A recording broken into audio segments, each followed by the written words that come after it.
Hey everyone, welcome back to the Board Game Spotlight. Today we're going to look at Cartel. This is a card game for 2 to 7 players. It's from Andy the Game Maker. It plays in about 30 to 120 minutes.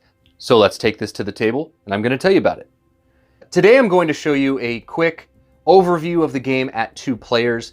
The game is based on a modern day black market war. And what we're trying to do is collect sets of cards and turn them in for cryptocurrency. So these cards are going to have sets that we're trying to accumulate. Additionally, there are going to be DEA raids that may happen throughout the game. We have this deck of Silk Road cards. These are action cards that players can use on their turn to either hurt and harm other players or defend themselves against attack. We have international trade cards. These are going to allow you to have additional production lines, and we'll talk about what those are. And then we have our hands of cards. At the beginning of the game, you're going to need to choose which is the front and back of your hand. Now this is important because all of the cards in your hand have to be played in order. So if we chose this as the front of our hand, when we draw cards or we gain cards through trades, they have to go to the back of our hand. We are actually going to start with this being the front of our hand, and all the cards we draw are going to go to the back. Over here with our other player, they're going to play the opposite way, where this is the front of their hand and this is the back. Now on your turn, there are 2 basic actions that you need to know. It's a very quick and streamlined game. You're going to play 2 cards. You must play 2 cards into your production line. Now each player is going to have 3 production lines in front of them that they can play to. So in this instance, we have a banker. We can play the bankers out, and then we have to play our next card. So these bankers can go on top. And then we have the option of playing a 3rd card from our hand. However, we're going to just wait. We're going to hold to see what happens, because then we would flip 3 of these cards into the trade market. Now the trade phase is the next part of the game. This is when you're going to have 3 cards revealed, and then you're going to ultimately decide where these cards go. Now, you can trade them to other players. You can take them for yourself. You can take them and they would have to discard if you have more production lines down. But essentially, what happens here is we don't have any pharmacists in our production lines at the moment. Now, we do have a pharmacist, but it's all the way at the back of our hand. So we don't necessarily want it. But what we do want are the bankers and the smugglers. Because we have smugglers coming up in our hand, we already have bankers down. Our opponent is very interested in pharmacists, but we don't know that because their hand would be hidden from us. So we could say, hey, I'm going to give you the pharmacists, and I'm taking the bankers, and I'm taking the smugglers. So I have 2 of my 3 production lines in play at the moment.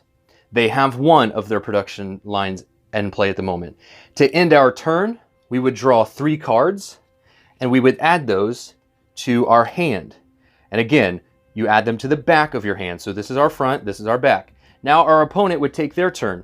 So they already have a pharmacist production line out. So they could add to that. Then they could use these smugglers to start a 2nd production line.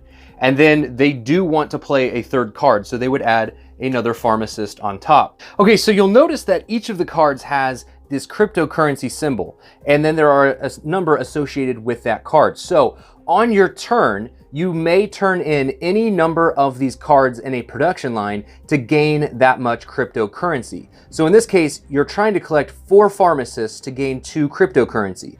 For the smugglers, they want 3, 5, 7. So each of the sets is going to want a different amount of money. For us over here with the bankers, we're going to want 3, 5, 6, 8, 9, and then it progressively goes up.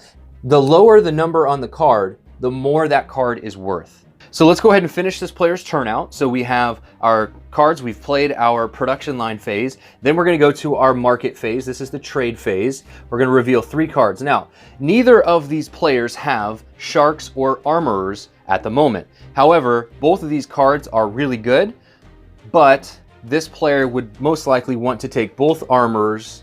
And then because they don't necessarily want to get rid of the smuggler because they have one coming up in their hand, they'll just give the shark to the other player, because that's going to force this other player to potentially get rid of cards in order to add cards to their production lines, because you're only allowed to have 3 production lines in play at a time.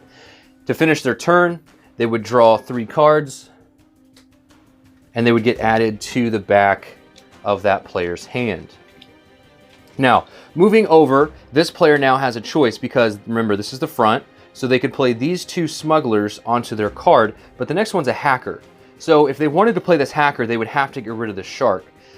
So we're going to go ahead and press our luck a little bit. We're not going to get rid of the shark.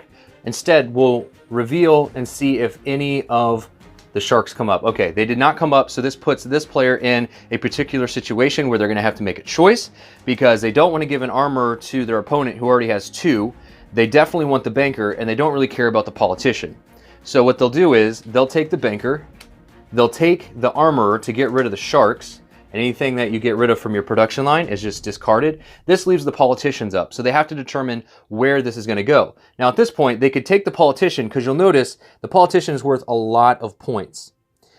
So what we'll do is we'll take the politician and we'll turn in our smugglers, because you'll notice that smugglers, if we turn in 3 of them, they are worth 1 cryptocurrency. So we would discard and we would take 1 cryptocurrency to show that we gained 1 from turning in the smugglers. Now we could have done the bankers, but we're 1 short of getting 2 cryptocurrency. Gaining cryptocurrency is what the game's all about, and it's very important to do so because when you gain certain numbers of cryptocurrency, you're going to be able to draw these Silk Road cards. In the quick game that we're showing you today, if you gain 3 cryptocurrency in a turn, you get 1 Silk Road card. If you get 4 cryptocurrency in a turn, you get 2 of these Silk Road cards. And then if you gain 5 cryptocurrency, you would get 4 of these Silk Road cards.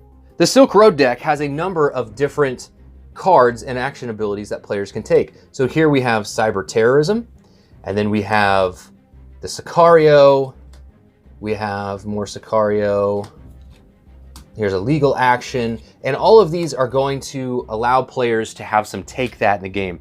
A lot of player interaction comes from that Silk Road deck because you can harm players using those cards, or you can defend yourself against other players who are trying to harm you. Now the game's going to go 3 rounds. When you go through the deck the first time, you're going to add in these DEA cards. When a player draws a DEA card, they must immediately get rid of their lowest value set. So in this case, we would have to get rid of our politicians because the 5 is lower than what we have. When you go through the deck a second time, you would remove a DEA card from the deck, and then you're going to play out the last and final round, which is the 3rd round. So when you play the quick game, you're going to play without a number of different cards. You would not have like an assassination card, which you'd find in the Silk Road deck, or laborers and farmers inside of this base cryptocurrency deck, but you're going to play with certain numbers of cards so that it scales well and it moves quickly and very fluid. So the game ends and you're going to add up all of the cryptocurrency that a player owns, and whoever has the most is going to be declared the winner. In the longer version of the game, there are these Silk Road enabler numbers, which are these red numbers. Essentially, they allow you to gain more of the Silk Road cards more aggressively, so the game is just a little bit more mean, and you get a lot more of those actions available to you. Again, you can buy these international trade cards, which are going to extend your production lines. For each of these that you own, you get a new production line. A player can only have 2, but that means another player would have 1 less. So buying these can be really crucial to gaining and maximizing being able to have a lot of cryptocurrency, and again, turning it in for maximum value. So if Crypto Cartel looks like a game that's for you, if you want to know more about this game, take a look at the description below for a link to their Kickstarter campaign. This has been Derek with the Board Game Spotlight, and this has been your preview of Crypto Cartel.